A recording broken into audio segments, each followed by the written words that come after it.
Hi,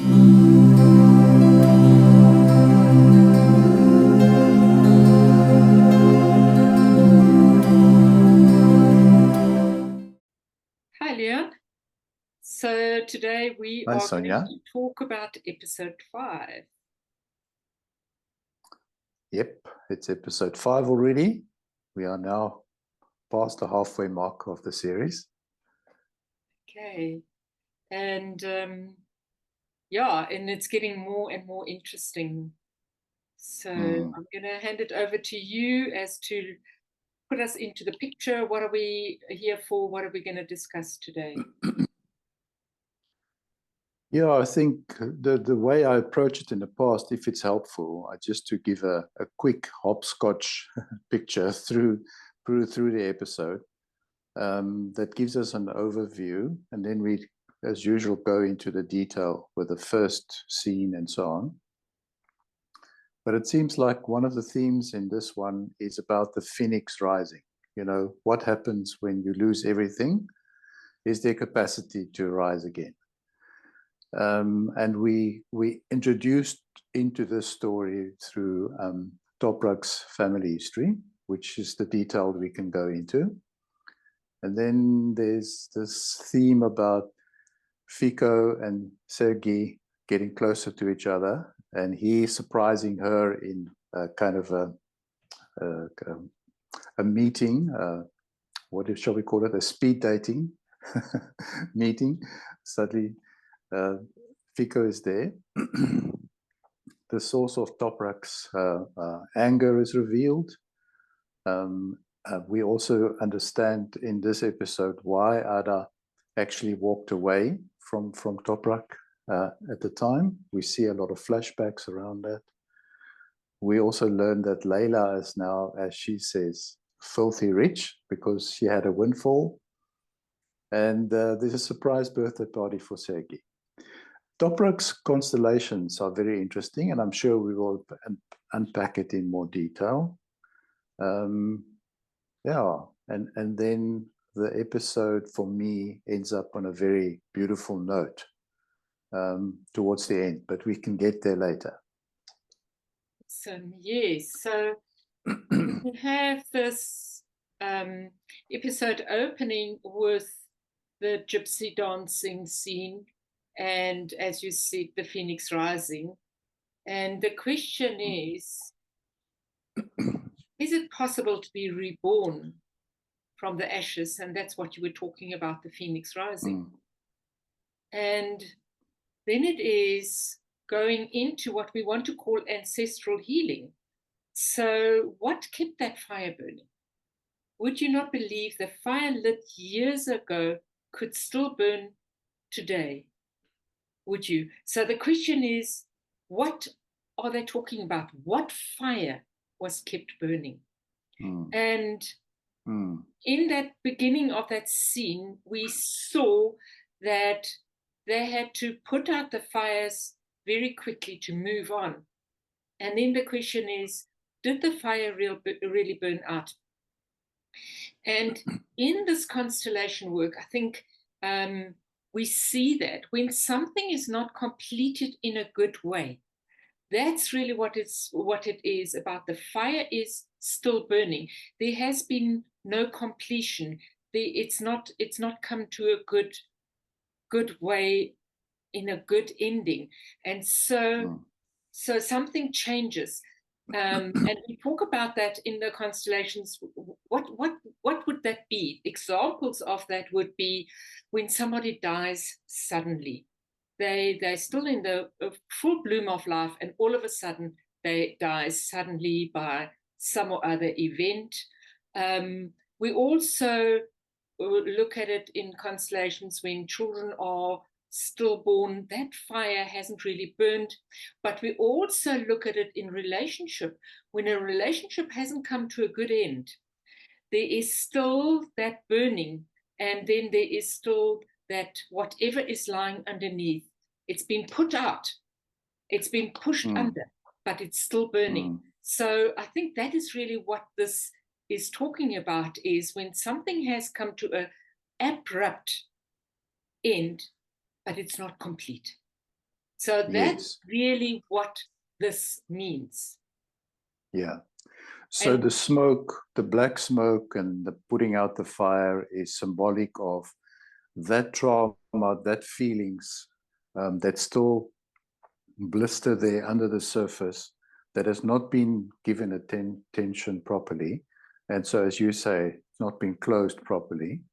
And so in the subconscious of the family system, these feelings, this black smoke is still simmering and it can flicker up. The amber of it is present, and that emotional amber, let's call it that way, can flicker up into a fire in the form of behavior, the form of contemporary anger, that some of the younger generation just suddenly has this absolute rage and they can't explain where it comes from. Absolutely. And also the patterns that keep repeating. And for me, this thick black smoke is very indicative of trauma, because that's what a trauma is. It's like that heaviness, that ominous feeling that one can't quite grasp. One can't quite put it somewhere where it makes sense. Yeah. And some of us, when we go to trauma, and we see this in this episode as well, when people go to trauma, they have different coping skills. Some people go into denial, like we see Sergei's mother, who is curious about what's going on, but actually when it's opened up for discussion, she ignores it. She goes she just goes off track into a different conversation. And sometimes that often happens, is that in family systems we experience some of the generations, they have a saying, well, that is something we don't talk about. Yes, we don't. And that often happens. We don't talk about that. Yes, exactly. And I'm looking here, fire is not your enemy. Fire protects us, it feeds us, it keeps us, if you know how to handle it. And what if, and I'm a little bit naughty today, what if we use the word life instead of fire? Life is not your enemy. Life is a journey. And what is it that burns to the ground is when there is something in life that burns too hastily, too big, too explosively. But if you're smart enough to rise from the ashes, that is really what we want to do. We want to go, how are we going to rise from the ashes? And the only way, I'm saying it again, I've said it in the past, is the only way is to go through the trauma, because that's when the true healing occurs. But being afraid of the fire does not allow you to even acknowledge the wisdom of it and the positive. Yeah, I want to fully concur with you there. Yes, it is like love, because you have to have the courage to actually go to this fire, go to this. I also think great word for it is truth. Fire and truth for me dances very well together. Yeah. It burns, but it wakes you up to what is real. And so in constellation work, it might be uncomfortable to do this work, but in the end, it's very redeeming when the truth is revealed. Exactly. And here in this episode, right through runs the thread of false accusations. And when a false accusation is planted, what rises from that? Because now false accusation is, there is no truth in the accusation, but somebody is paying the price for somebody else's deed. And how can we find peace in that false accusation? How can I find peace when my life is taken and I am completely innocent? And I think this is the thread that runs through the whole series, but especially through this episode. Exactly. And then I like this little writing of Fico in the name of Teflik. So he is showing another side of himself that wasn't seen before. The earth is my Eden. Humanity is my nation. And I believe that only those who could understand that would be human. There is no devil, no demon, no Satan, nor angels. The earth will become Eden with people. And for me, this is such a massive ball of wisdom to wrap your head around, because we are all focused on right and wrong. And then it goes, well, if there is no wrong,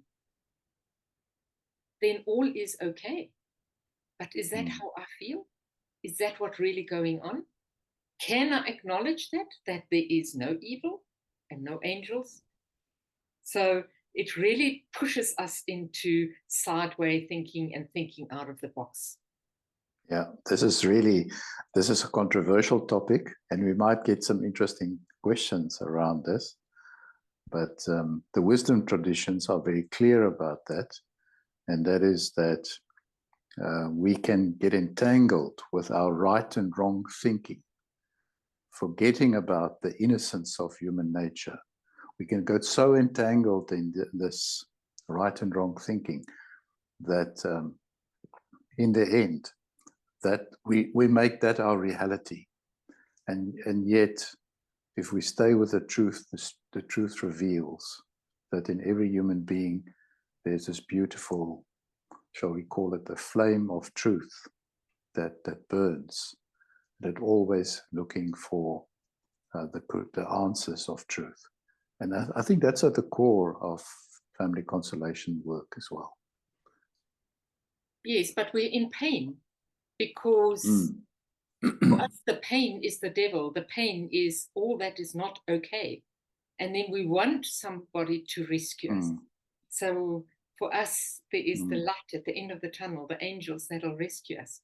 And so while we're here, we have this real controversy going inside of us, this contradiction going on inside of us. It was just very interesting for me because we just discussed the truth and the fire and the harshness of truth and fire. And yet a figure now says he was called, his actual name is Teflik because it means no lie. So it's very interesting how his character around his own values are now emerging in this, what is it started to be quite a tough conversation between him and Safki, because she says to him, still, you didn't need to pretend to be somebody else to ask me out. What is this with you? Yes. So the couple is emerging as a potential truthful relationship, which is very nice to see right there at the beginning. But he also plays into her fantasy world, having all these online dating potentials. And he plays a little bit into that fantasy world of hers, because the question in him is, why am I not good enough as I am? What is she looking for?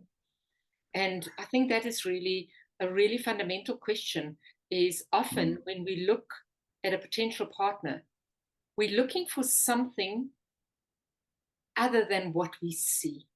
We're looking for something and we don't quite know what it is. So we don't see that which is right in front of us. And how many of us make that mistake because of our judgment, because of how we see people and not see the innocence, not see the pureness in the soul, because we're looking for something exterior. And I think this whole role of Fico here is what people look for, what he represents as this innocence in him, and then what people are seeing that is not quite what people expect him to be. Yeah, lovely. I like that. And then we have Selim and Toprak. Shame. Selim really wants Toprak out of the way. And Toprak is standing his ground a little bit. And so it ends up in an altercation between them. And Ada is like, really? What must I now do with both of them? She's like in the middle, in between this conflict.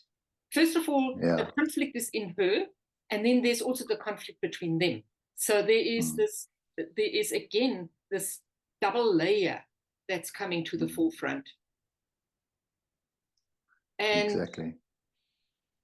This is when we get to see Toprak's difficulties, his issues with his father when he explains it. And it's like, why is love not enough? And that's a very difficult question to answer. And I always am very mindful when I work with couples. There's so much love, but why is the relationship failing? What is that inner conflict that is getting to the root of the relationship that it can't flow? And the real reason is because there's a bigger picture. There's more to it. Yes. I love this revelation here about Toprak. I think we get to know him as the artist, the musician, the poet, the one that writes songs. And that's really where his heart is. But I think from the father's side and from Ada's side, there's this question, why can't you just be a little bit more functional? Because it's about the artist leaning towards this functionality. You know, he's behind with his 3 months rent and can't you grow up, is her question. And she says, you know, every day I save people's lives out there. And what do you do every day? So it's this juxtaposition between the two personalities that now strongly comes to the fore and also then reveals, I think, Toprak's struggle with himself, because he's this artist. He allows this anger, this fire to be channeled into his art. But at the same time, maybe he has lost track of the functional side of his life, which causes then a big outfall. But isn't he just living his truth? If his ancestry is gypsies and they move from place to place, they have very solid values. So his values are very solid. He's very deep in who he is as a person. But it is, nothing holds me. They don't live a life with attachment. So he also lives in the caravan. He has no attachment. He is a free spirit. Yet he is stuck in how the free spirit needs to express itself and then still function. And I think that is really a lot of us who are free spirits. And we want to just be, and then we have to function. And it's like, it doesn't quite fit. It's like putting a round peg in a square hole. It just doesn't quite work. It gets stuck. So, yes. So very, very beautiful how the higher intelligence then brings this couple together. Because she, on the other hand, is the scientist, the left brain, the logical person, and she wouldn't know of this functionality in her life. And how then this tension or this polarity then creates an opportunity for them to really do their work. and become a functional couple as such. But isn't that why couples struggle? Is we have somebody who is rooted in this free spirit ancestry, and then so he's rooted in his trauma, in his free spirit ancestry, and she's rooted in her trauma about right and wrong. And so for him, the right and wrong is a little bit blurred, and for her, the right and wrong is very structural. So I think you've nailed it. That's it.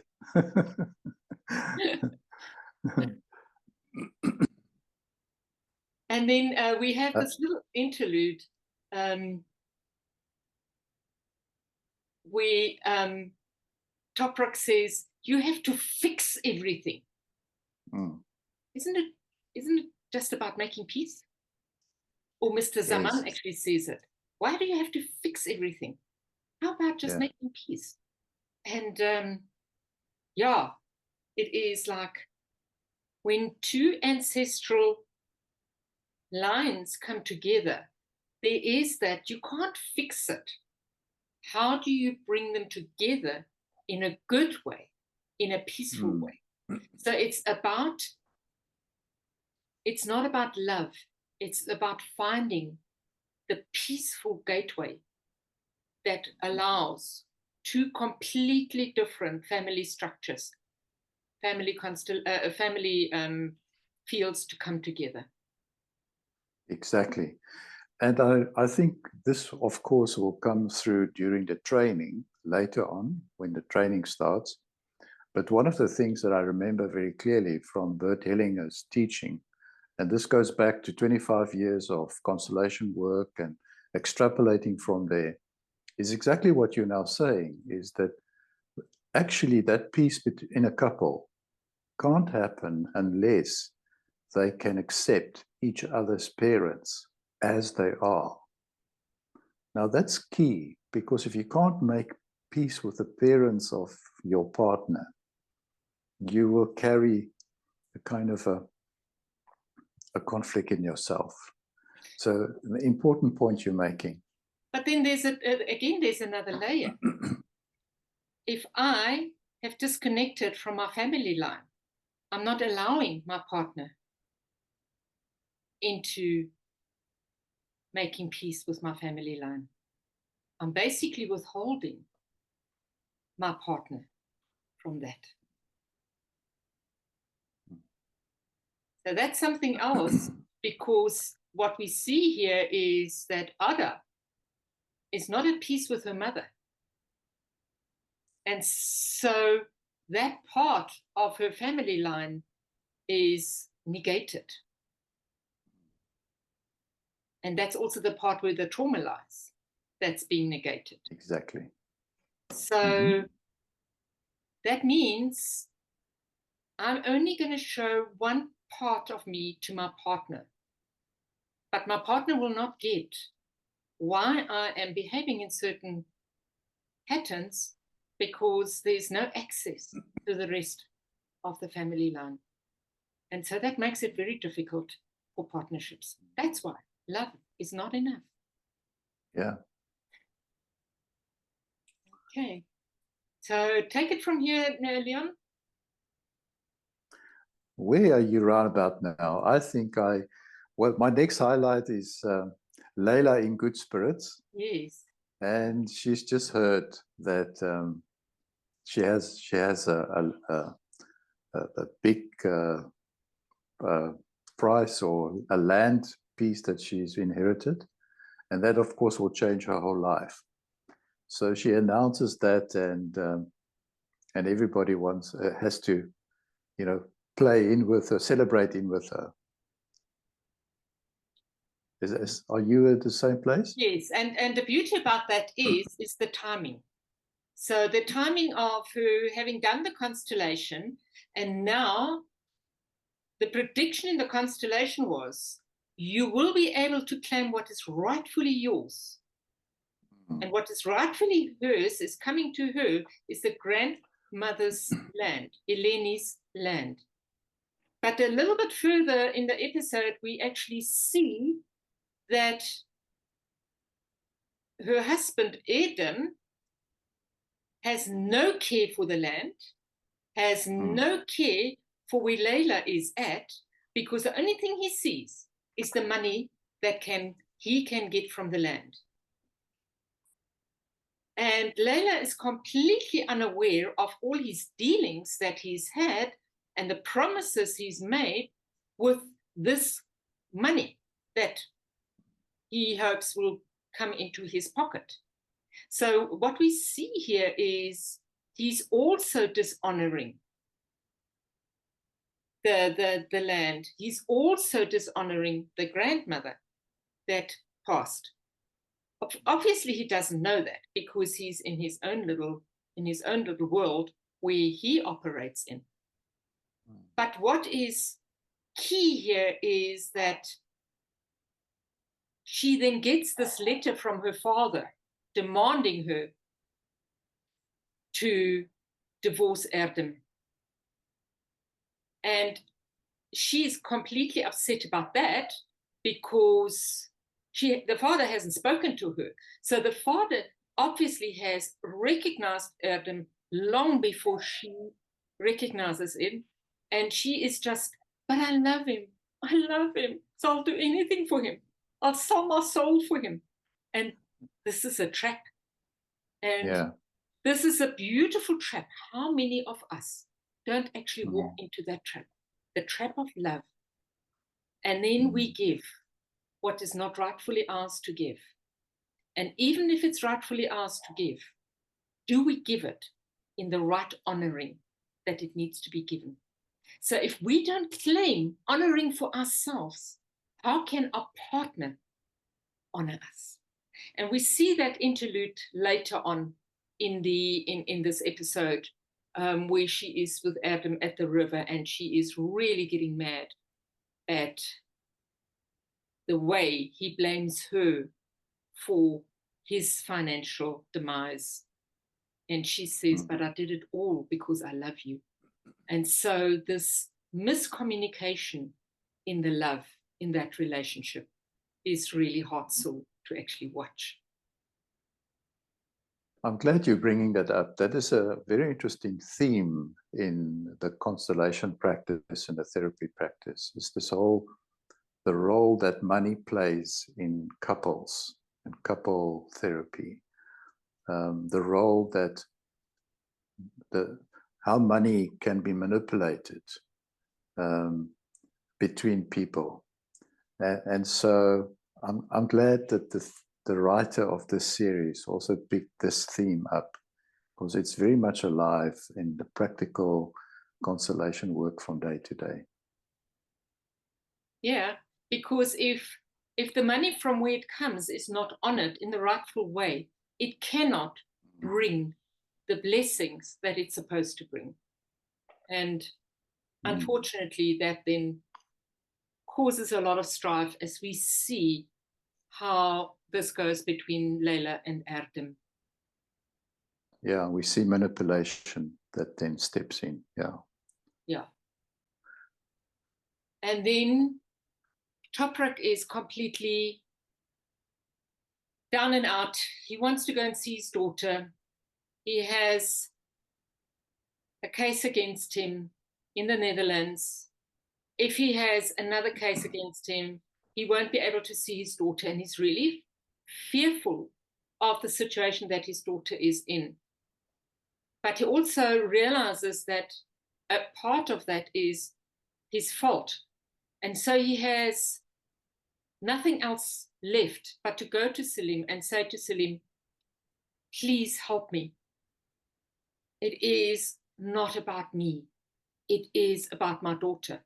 But Selim is like, I'm going to use that, So he actually plays into Selim's hands a little bit there. But we see that Toprak is trying his utmost to get a good conversation going with Selim. Yeah, the power play between men is very evident there throughout the episode. In the end, it ends up in a good note, but the progress is good to interesting to watch how this power play unfolds. Yeah. And the key of this constellation work is to not blame our misfortune on the past. Mm. Whatever happened in the past, we're not here to find a culprit. Blaming a family or a parent or past trumps and using them for excuses for things that aren't going our way, that's not what we are going to do here. So the thing is, when something comes up from the past that is causing us pain today, it's not about blaming our today's situation because we're just completing the cycle. It is about looking at the past and finding what is it that happened with the intention of unlocking the healing path that comes out of that. So while the birthday party goes on, Toprak's constellation is set up. So it is Sevski's birthday party, and that we see the real, the joy, the celebrations going on the one side, and then on the other side, at the same time, Toprak is having his constellation.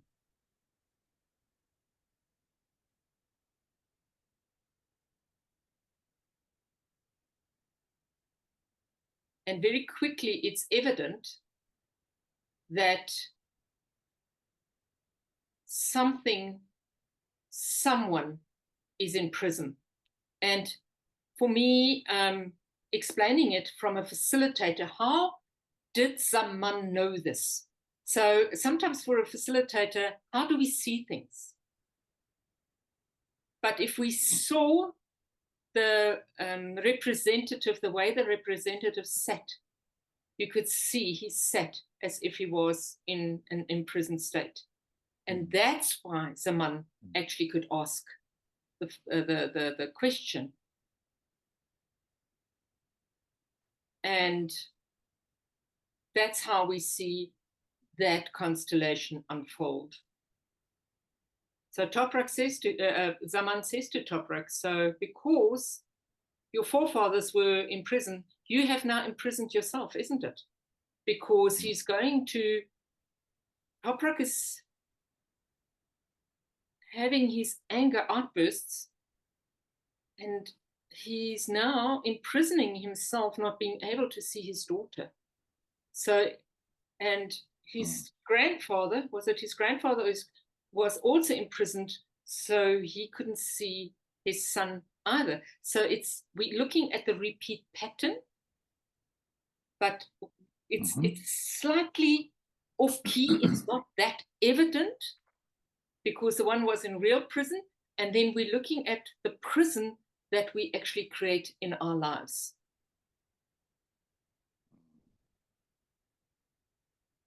And then the healing sentence is, grandfather, I'm just like you. My hands are tied. Yeah. I'm alone with no support. I'm far away from my loved ones. And that realization opens up when he realizes the other self is the grandfather that's in prison. And then I loved. Also very interesting how Toprak, carry on. Sorry, go ahead. What's interesting how Toprak wants to do a constellation for his daughter, because that's his primary focus right now. And then what's revealed is actually the cause of, or the source of this history that's unfolding. And I find it often we go in with an intention, but then the field reveals a different wisdom to us. Very good example of that kind of thing. But also very good pickup by the facilitator, because healing the situation with the daughter is only a plaster. going back into where this problem really started is a wise move. And it is important to do the generational work. It is important to look at the ancestral line and not to just try and fix. I use the word fix the current situation. Yeah. And so he sets up the whole father's family. And then he stands in the line of men. And isn't that beautiful? Beautiful scene. Yeah. I love setting up the 7 generations for men or women. It is such a powerful constellation because for the client, just to receive that power is so massive. So I love it. Yes, me too. And then we have the surprise. When someone says, pick somebody for your daughter. And yes. he chose, and then the 2 girls get up. They sit next to one another and they get up. And it's like, no, this is not true. This is not happening. But what is very interesting for me there is the 2 girls are of a similar age. And his 2 girls would have been of a similar age too. So if we look at the timing of that, I think that's quite key. Yeah.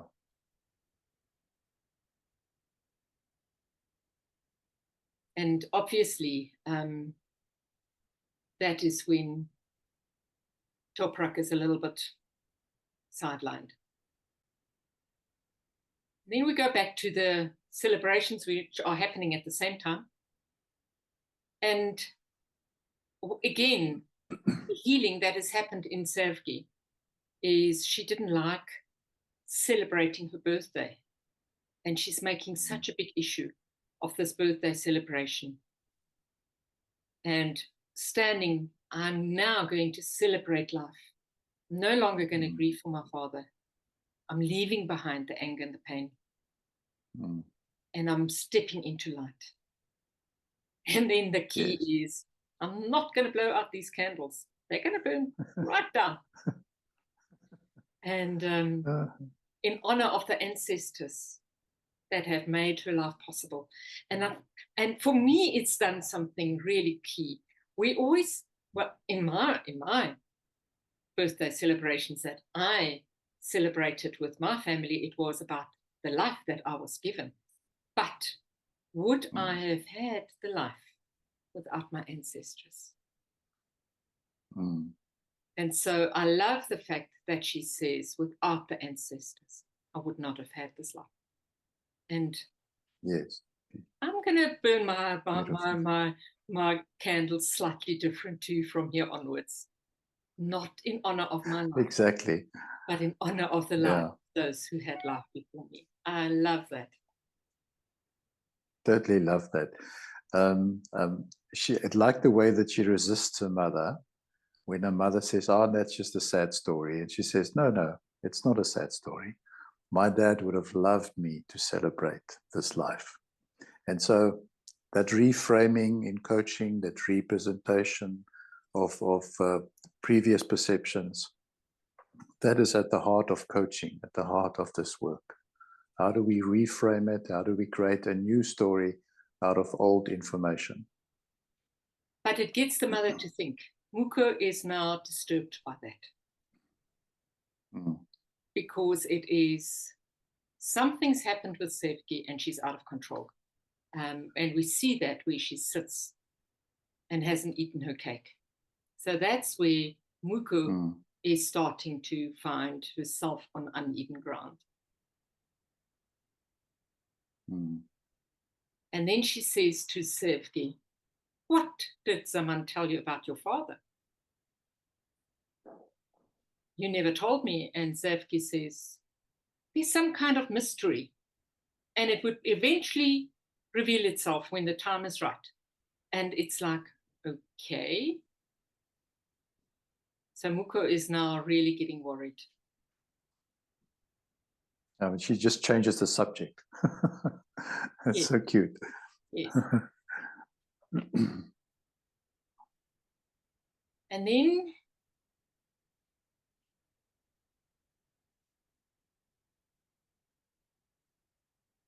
we look at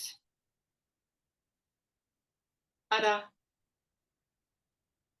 picking up a branch with an olive,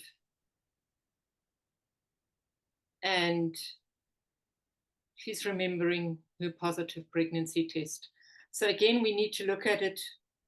It is Toprak who has just had the reveal of the possibility of another child, and Ada is in reflection of the child that she had aborted. And the thinking that she had, the girls, her friends knew, and they were happy for her to have the child. There was celebration in them. And then Ada says, no, she can't do this on her own. And Toprak has obviously moved on. And so she makes the choice of the abortion. And then there is the rainbow. And tell us about the rainbow. I think that's a beautiful scene that leads up to that.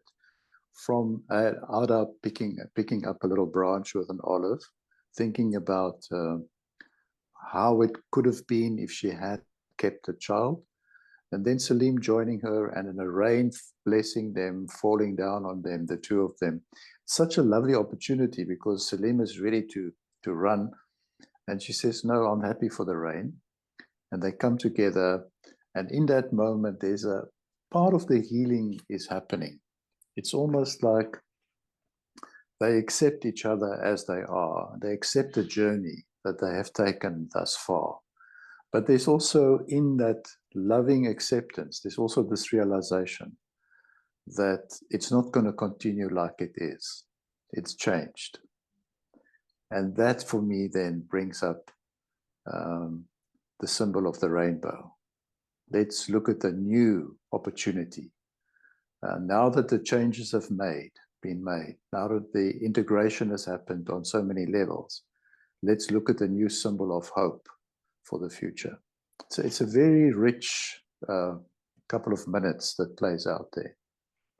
And the thing is, everybody sees the rainbow at the same time. So everybody has their own interaction with the rainbow.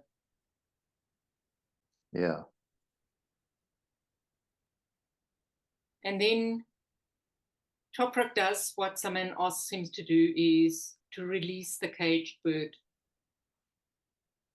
And sometimes we may find ourselves entangled in the same type of tragedy as our ancestors before us. And you may think, look, I'm just like you. I am a prisoner too. I'm far away from my child like you. I am a victim like you. I've lost like you did. And when you try and honor the ancestors with these words, something opens up, because we have this picture of the entanglement in the other self, which is the prisoner, but we're stuck in that. And we're not even aware that we're stuck in that entanglement. But in reality, we are not aware that we have a much bigger power, and it is possible to break free of that cycle, because that was the plan of life, not for ours. So the loyalty to the other self, the loyalty for the ancestors, is almost a little bit of climbing into the same cycle of pain. But when we release it and we say, it belonged to you. And I use this particular sentence, and I wonder if you can catch on what it really means. For me, I use the sentence, and I hand back to you, through you, that which belongs to you, through you, to where it belongs. Yeah, you've shared that with me before. I love that sentence because it's really about handing it through where it all happened to where it belongs. And it is a way to give back the belief systems, the entanglements that held me ransom to behave in a certain way. It is to give all of that back. And therefore, it's beautifully coincidental with the cage door of the bird that then is unleashed. Yes. As that giving back through the person to where it belongs happens, a new life, a new freedom is born. And so I just love that sentence. And then there is the good news for Toprak, that Selim has dropped all the charges, which means he is free. He's not going to go to prison anymore. And I think it's very significant the way it's actually portrayed. Yes. But is not a happy girl. I wrote those few words down because it really struck me. It was so beautiful when she says, because she says, can I be your attorney? And can I be your attorney? Because I promise to do everything I can to get you back to your daughter. Because at the end of the day, no little girl should be separated from her father. That beautiful. was very yes. touching. Yes, yeah. Yes. It is beautiful because it's not even the mother that keeps him from his daughter. It is the other man in the mother's life. So again, we have this theme of the wrong person is being punished here. And the wrong person does the punishing. Exactly. And then comes this question, where Toprak asks Ada, what do you really want? So it's like he's at wit's end with her. He knows he loves her. And he brings this necklace out and gives it to Ada. And Ada says, no, this is for your daughter. And he says, no, I want you to have it. So, and then she tells him that she was pregnant.